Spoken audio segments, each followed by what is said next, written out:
नमस्कार दोस्तों, आपका कहानी के तीसरे भाग में स्वागत है। सेठ जी ने अपने स्वर में स्नेह की चाशनी देकर कहा, 12 बजे तक आ जाऊंगा। लीला का मुख धूमिल हो गया। उसने कहा, 10 बजे तक नहीं आ सकते? 11:30 से पहले किसी तरह नहीं?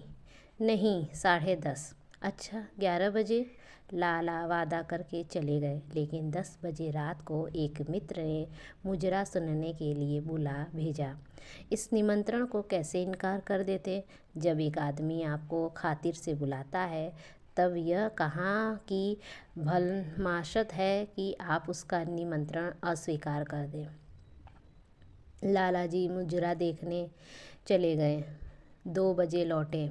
चुपके से आकर नौकर को जगाया और अपने कमरे में आकर लेट रहे।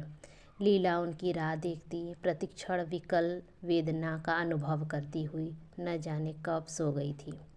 अंत को इस बीमारी ने अभागिनी लीला की जान ही लेकर छोड़ा।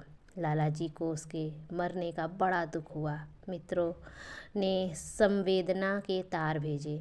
एक दैनिक पत्र ने शोक प्रकट करते हुए लीला की मानसिक और धार्मिक सद्गुणों को खूब बढ़ाकर वर्णन किया।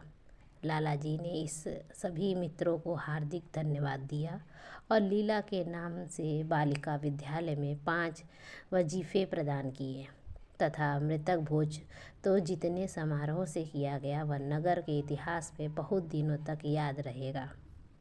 लेकिन 1 महीना भी न गुजरने पाया था कि लाला जी के मित्रों ने चारा डालना शुरू कर दिया और उसका यह असर हुआ कि 6 महीने की विधुरता के तप के बाद उन्होंने दूसरा विवाह कर लिया। आखिर बेचारे क्या करते? जीवन में एक सहचरी की आवश्यकता तो थी ही, और इस उम्र में तो एक तरह से अनिवार्य हो गया था। जब से नई पत्नी आई, लीला जी के जीवन में आश्चर्यजनक परिवर्तन हो गया। दुकान से अब इतना प्रेम नहीं था। लगातार हफ्तों न जाने में भी उनके बराबर कोई हर्ज नहीं होता था।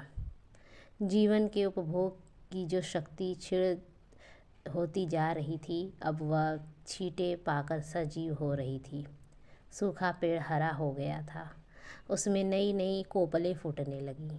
मोटर नई आ गई थी। कमरे नए फर्नीचर से सजा दिए गए थे। नौकरों की भी संख्या बढ़ गई थी। रेडियो आ पहुंचा था और प्रतिदिन नए नए उपहार आते रहते थे। लाला जी की बूढ़ी जवानी जवानों की जवानी से भी प्रखर हो गई, उसी तरह जैसे बिजली का प्रकाश चंद्रमा से ज़्यादा स्वच्छ और मनोरंजक होता है। लाला जी को उनके मित्र इस रूपांतरण पर बधाई देते, जब वे गर्व के साथ कहते, भाई अब तो हमेशा जवान रहे और हमेशा जवान रहेगा। बुढ़ापा यहाँ आए तो उसके मुंह में कालिख लगाकर गधे पर उल्टा सवार करा के शहर से निकाल दे। जवानी का उम्र से इतना ही संबंध है जितना धर्म का आचार से, रुपए का ईमानदारी से और रूप का श्रृंगार से। आजकल के जवानों को आप जवान कहते हैं, उनकी 1000 जवानियों को अपने 1 घंटे से भी न बदलूँगा। मालूम होता है ज़िंदगी में कोई उत्साह ही नहीं, कोई शौक़ ही नहीं। जीवन क्या है? गले में पड़ा हुआ एक ढोल है। यही शब्द घटा बढ़ा कर वे आशा के हृदय पटल पर अंकित करते रहते थे। उससे बराबर सिनेमा, थिएटर और दरिया की सैर के लिए आग्रह करते रहते। लेकिन आशा को न जाने क्यों इन बातों में जरा भी रुचि न थी। वह जाती तो थी, मगर बहुत टाल टूल के बाद। एक दिन लाला जी ने आकर कहा, चलो आज बाजारे पर दरिया की सैर करें। वर्षा के दिन थे। दरिया चढ़ा हुआ था। मेघमालाएं अंतर्राष्ट्रीय सेनाओं की भांति रंग बिरंगी वर्दियां पहने आकाश में कवायद कर रही थी। सड़क पर लोग मलाल और बरहमास गाते रहते। बागों में झूले पड़े थे। आशा ने बेदिली से कहा, मेरा जी तो नहीं चाहता। लाला जी ने मृदु प्रेरणा के साथ कहा, तुम्हारा मन कैसा है जो आमोद प्रमोद की ओर आकर्षित नहीं होता? चलो जरा दरिया की सैर देखो। सच कहता हूँ, बजरे पर पड़ी बाहर रहेगी। आप जाएं, मुझे और कई काम करने हैं।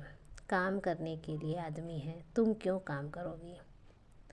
महाराज अच्छे सालन नहीं पकाता। खाना खाने बैठेंगे तो यही उठ जाएंगे।